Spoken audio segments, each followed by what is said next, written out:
কয়েকদিন ধরে সামাজিক যোগাযোগ মাধ্যমে ভাইরাল গায়ক অভিনেতা তাহসান। মূলত দ্বিতীয় বিয়ে ইস্যুতে সোশ্যাল মিডিয়ায় ভাইরাল তাহসান রোজা নতুন দম্পতি। অনেকটা আড়ালেই রয়ে গিয়েছিলেন তাহসানের প্রাক্তন মিথিলা। সম্প্রতি নতুন খবর দিলেন মিথিলা। জনপ্রিয় কোরিয়ান নাটক ডিসেন্ডেন্টস অব দ্য সান এর সঙ্গে যুক্ত হলেন এই অভিনেত্রী। তবে অভিনয় নয়, নাটকটির গুরুত্বপূর্ণ একটি চরিত্রে বাংলা ডাবিংয়ে কণ্ঠ দেবেন তিনি। গণমাধ্যমকে বিষয়টি নিশ্চিত করেছেন মিথিলা নিজেই। তিনি জানান, কাজটি করার ব্যাপারে আমি সম্মতি দিয়েছি। বর্তমানে বিদেশে আছি, দেশে ফিরেই কাজ শুরু করব।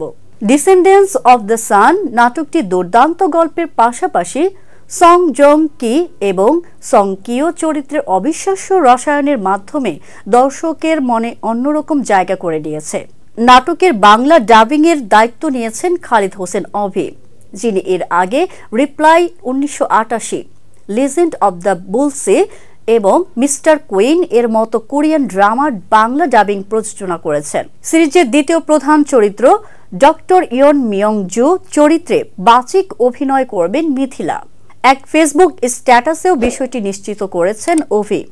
তিনি জানান, রাফিয়াত রশিদ মিথিলা ডটস এর সঙ্গে রয়েছেন।